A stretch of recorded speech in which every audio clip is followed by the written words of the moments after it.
Good afternoon, Dolphins fans. Welcome to another episode of On the Fin Side with Kat and Paul, and our guest here, Derek Havens from PatsFans.com and the Pats 4th and 2 podcast. He's helped us out over the years with our breakdown of the Patriots roster and the upcoming Dolphins and Patriots games scheduled for 3:25 Central, 4:25 Eastern here on Sunday. Derek, thanks for joining us. Hey, guys. Thanks for having me. Always glad to be on with you. You bet. And, looking at the Patriots roster and what's coming up here, just news in recent weeks, obviously, Mac Jones named the starting quarterback, Cam Newton gets cut. Right off the bat, was it a surprise to you that Newton wasn't the starter? And was it a bigger surprise to you that Newton was cut outright? The fact that he was cut when he, I guess, lost the quarterback job to Mac Jones, or Jones took the reins, I guess wasn't a surprise, because that was always kind of in the conversation. If Mac is able to beat out Cam, will Cam be okay accepting a backup role? Does the team want him looking over Mac Jones's shoulder? But the fact that Mac Jones did win the job, and I guess I was, yeah, to answer your question, I was surprised. I can't sit here and say I didn't. I will say that I was hoping Mac Jones would win the job. I just think that sitting quarterbacks out of college is just not as common as it used to be 10, 15 years ago. And I think there is some benefit to it. But, I mean, you all saw the Patriots at least twice last year, right, as Dolphins fans. And the Patriots offense was just flat out abysmal. I mean, it wasn't a professional offense. And as good of a player as Cam Newton once was, it was pretty clear last year that he just was not operating at the same level. It wasn't a great fit for the system. Plus, there was just really no weapons around him in general. And so I was kind of looking forward to seeing what a second year in the system would be like for him with some upgraded weapons around him. But all we kept hearing out of training camp, and all that I saw when I was down there for a period of time, was, look, Mac Jones and Cam Newton are pretty much at a dead heat. And I think that's a huge notch in Mac Jones's corner. She shouldn't be a guy who's been a professional for just a couple months, shouldn't be going toe to toe with someone who's been in the league for a decade, who's been an MVP, who's been to a Super Bowl, and, kind of accomplished what Cam's accomplished in his career. So I thought, hey, start that egg timer early. Let's see what he can do and go from there. Certainly. And who he's throwing to, the Patriots obviously added a lot of weapons here on offense. Nelson Aguilar and Kendrick Bourne at the wide receiver spot, Jonnu Smith and Hunter Henry at tight end. And Hunter Henry should be playing this game, if I understand correctly. Correct. How do you see kind of the pecking order at wide receiver and tight end here? Is this going to be, really up in the air as far as who's going to get most of the receptions, or do you kind of have a good idea of that? I think they'll definitely be showcasing the tight ends a lot throughout the year. They spent good money for both of those free agents. Both have kind of a different skill set, but I think can be utilized on the field at the same time. The Patriots offensive line is going to be very good. They have a nice stable of running back. So it's going to be a run first team, and the defense should be pretty strong as well. But obviously, you're going to be going to a bunch of different weapons that are all new. Mac Jones is new. The two tight ends we mentioned. You mentioned the two receivers. We haven't really seen much of Nelson Aguilar yet. I've barely seen Hunter Henry. But I think that, like you said, both should be on the field for this week. And I'll be curious to see, honestly, how it's kind of divvied up. I think their most consistent receiver by far has been Jacoby Myers. And he'll probably be that second, third guy in there at the receiver spot. But I think he'll get a pretty good amount of targets each week. He's just really consistent. He's not a flashy guy, but he gets open and he catches the ball. And I think that they'll use Jonnu Smith and Hunter Henry quite a bit. Certainly, I'm expecting a lot of two tight end sets for this team moving forward. And looking at those weapons too, do you see the Patriots coming out a little bit more run heavy in this game, with, starting running back Damian Harris and their slew of running backs? Or do you see them coming out and spreading the field early for Mac Jones? I would be surprised if they came out throwing real heavy, at least to start the game. I think in most situations, it's going to be a lot of run with Damian Harris, let the offensive line kind of get some traction, let him get into a rhythm, and that will open up things for Mac Jones too. Obviously you're trying to make it as easy as you can for a rookie quarterback in his first start. The running game is going to be his best friend.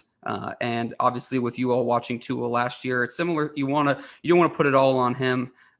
But I think they will open things up more with Mac. I thought throughout training camp and the preseason, you saw him get a better grasp of the offense in terms of running things up tempo, no huddle, etc. I think he's done a good job ingratiating himself into the offense. And I think he's farther ahead where they expect him to be, which is why the decision was made to kind of give him the reins early. But I do think that running the ball is going to be a big key for this team just all year long. And they're going to want to slow the game down. I don't think you're going to see this Patriots offense scoring in the high 20s or 30s in most weeks. I think they're going to be more dogfights, and I think they're comfortable with that. Certainly. And at the running back spot, Damian Harris listed as the top guy on the depth chart. They also drafted one of Paul's favorite players before the draft, from Ramondre Stevenson at running back, went to Oklahoma. They've always got James White back there, and they've always got Brandon Bolden back there. Bolden's still with the team, at least the last time I checked the depth chart here. He is still with the team, yep. Moved to, I think, number 25 now. You can never keep track of Brandon Bolden. So do you think this is the year that, the Patriots are known for going to the committee approach at running back? Do you see them doing that again this year, or do you see Damian Harris really pulling ahead and being that bell cow? I think certainly he's going to get the lion's share of the carries. I always get apprehensive, kind of like Saints running backs in fantasy football. I'd say the similar thing with the Patriots. I always, people reach out and be like, hey, is Damian Harris worth drafting? I'd be like, absolutely. But as far as the mix, I think if there's 25 carries, he'll get 18, 19 of them. But I still think that you're going to get James White in his normal third down role. They really like second-year player J.J. Taylor out of the University of Arizona. And he's will be their change of pace back. And I think Stevenson too, they're really impressed with him. I know that Ivan Fears, the running backs coach, has spoken very highly of him. I think, their depth made someone like Sony Michel affordable to trade, which they did to the Los Angeles Rams. So I do think Damian Harris is going to be the lion's share guy, but I'm sure that they'll have roles for each other. I don't expect Stevenson as much early, but again, he put together a pretty impressive summer performance, especially in the preseason. So to me, Damian Harris should be that number one guy that's going to get, I'd say, at least 80% of the carries. And on the defensive side of the ball, it's hard to keep track of a lot of these guys because who's a defensive end, who's a defensive tackle. Yeah, we know that Kyle Van Noy and Dante Hightower are going to be stand-up linebackers for them, getting a lot of snaps here. So the Patriots are going to be starting two former Dolphins, Davin Gotcha at the defensive tackle spot and Kyle Van Noy at linebacker. The Patriots are not known for having that big edge rusher. And that looks to be the case again. How would you summarize really their front seven? Multiple, versatile, and I think pretty deep at the front seven position, front seven group as a whole. They have, as you mentioned, the two stand-up guys in Hightower and Van Noy, which I'm pretty interested to see how they look to start the year. I thought both looked a little slow during the preseason, but they're both so vested veterans. So it's like one of those things where you don't know if maybe they're just not going full tilt. But people on the edge, Josh Uche, second year out of Michigan, I think is poised for a huge year. Matt Judon on the other side, their biggest free agent money acquisition from the Baltimore Ravens. Both of those guys on the edge are going to give teams problems. And they both do an exceptional job of bringing a lot of energy, and they're kind of both flying around the corners. They do have some depth there with Chase Winovich on the edge and several other players, in that depth chart as well. They have definitely a more of a complement of players to kind of play different positions, move around, be flexible. They invested a lot in their run defense over the offseason because it was abysmal multiple times last year. They were gashed. And I think it was important for them to be able to stop the run and do a better job of controlling opposing offensive lines. One guy we talked about in the show a lot in the pre-draft was Christian Barmore at defensive tackle. Very physically talented, raw player coming out of Alabama.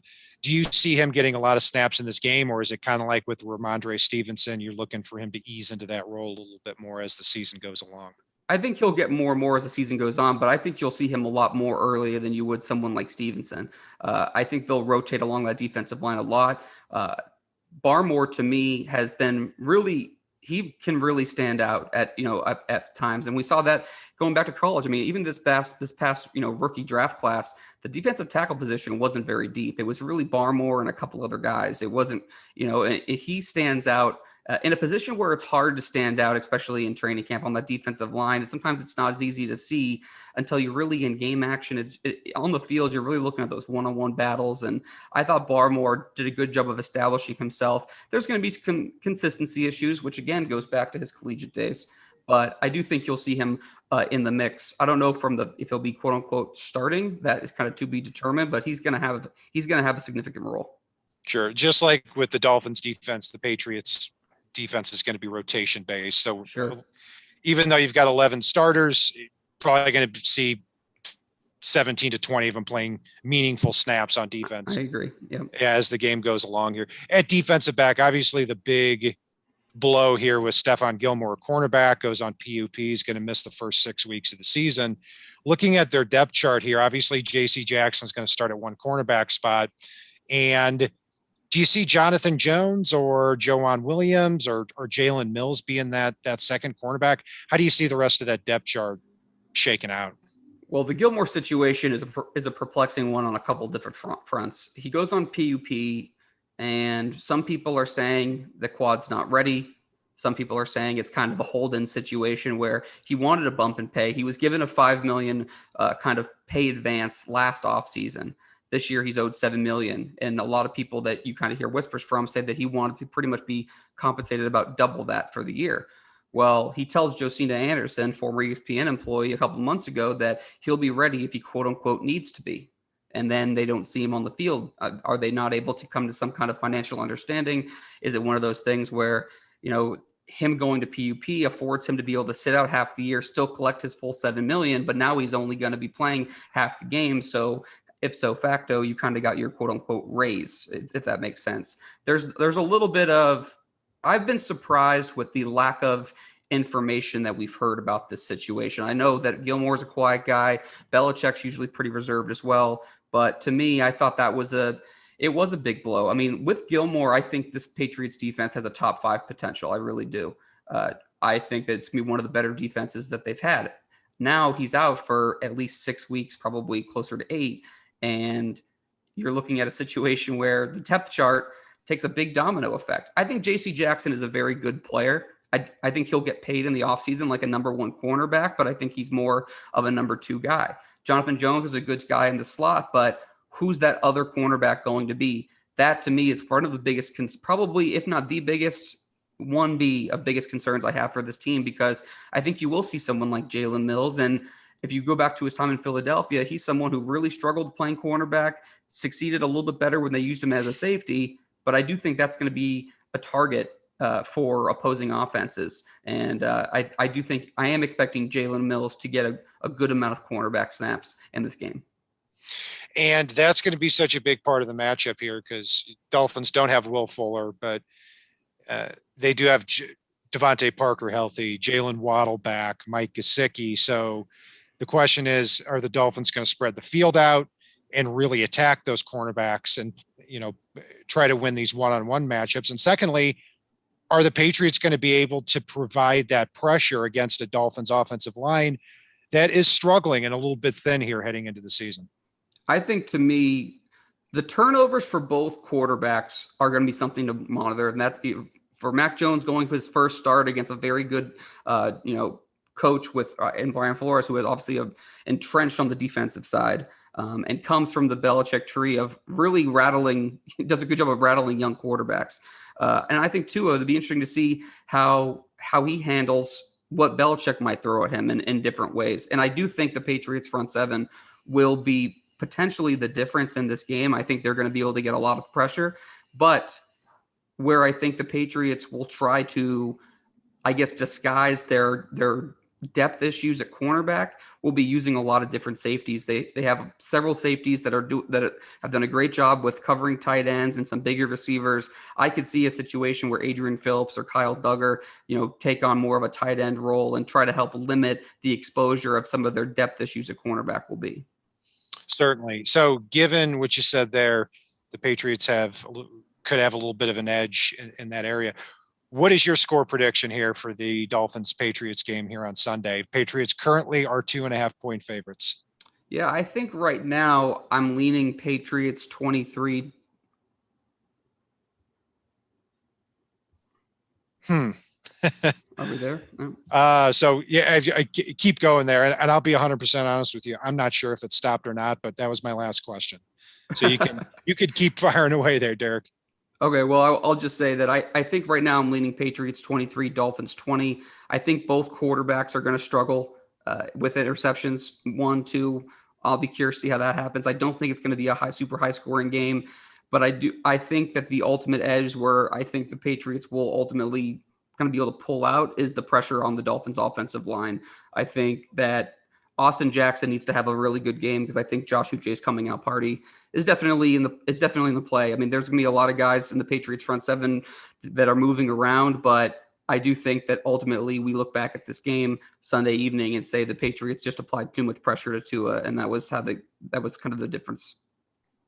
Yeah, my thought was pretty similar, 23-20, kind of in that area. I can see either team. Well. I wouldn't say it's I think both teams are in kind of similar, slightly different spots, but I thought the Dolphins were superior talent-wise, especially last year.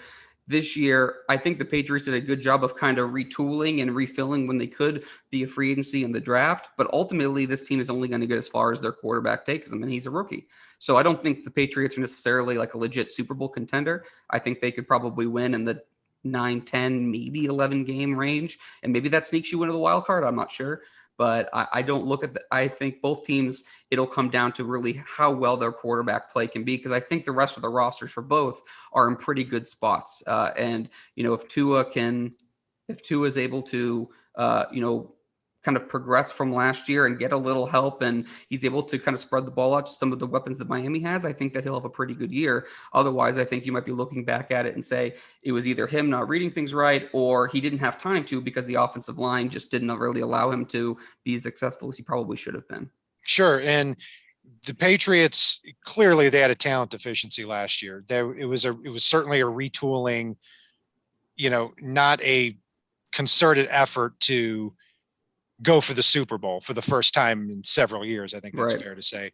This year, they, the amount of players that they signed in the first few days of free agency, Jonnu Smith and Nelson Aguilar, and, Gotcha and Matt Judon and getting Kyle Van Noy back and Jalen Mills. I mean, gosh, I'm looking at their depth chart here. Trent Brown, they get back at right tackle. I mean, you're looking at 9-10 new starters on both sides of the football here for the Patriots. They spent about $250 million. So crazy. Most in NFL history. Yeah, they really opened up. And I think the point was for them to kind of retool and refocus what they were doing, make up for some deficiencies I think Bills had in the draft the last couple of years. Things have not worked out as well as they were previously. And they didn't have Brady there as the kind of the deodorant. I mean, that's when you have a great quarterback, it can hide so many things. But when you don't have that quarterback play, those deficiencies are often more easily exposed. And I think you saw that last year. They just weren't good enough. Ironically, I feel much better about this Patriots team in a lot of different areas, except for the two biggest positions, or two of the, I guess, the more top tier positions you would list are receiver and cornerback. I mean, you probably put those positions in the top, 4 or 5 on the field. And I would say the Patriots have big questions at both receiver and cornerback. So especially without Gilmore there, obviously. So it's like, to me, again, I think Mac Jones there'll be some ups and downs with him. I have seen enough where I think the offense can run more efficiently, and I think that they'll have a better team than last year. But ultimately, it's really going to come down to how few mistakes Mac Jones makes throughout the year, and that's no different from Week 1 against the Dolphins. It is the first matchup of Tua against Mac Jones, the former Alabama quarterbacks, and we look forward to seeing them on Sunday here as the Dolphins square up with the Patriots. And we're joined here by Derek Havens from PatsFans.com and the Pats 4th and 2 podcast as well. Derek, thanks for joining us here today, previewing the Patriots side of the ball. We look forward to having you back again. Thanks for having me, guys. As always, we'll be in touch. And that will do it for our show here. And you can follow us on the Fin Side on Facebook, Twitter, all of our social media outlets, the finfanatic.com website, and the Fansided Network as well. And if it's not on the right side and it's not on the left side, it is on the Fin Side.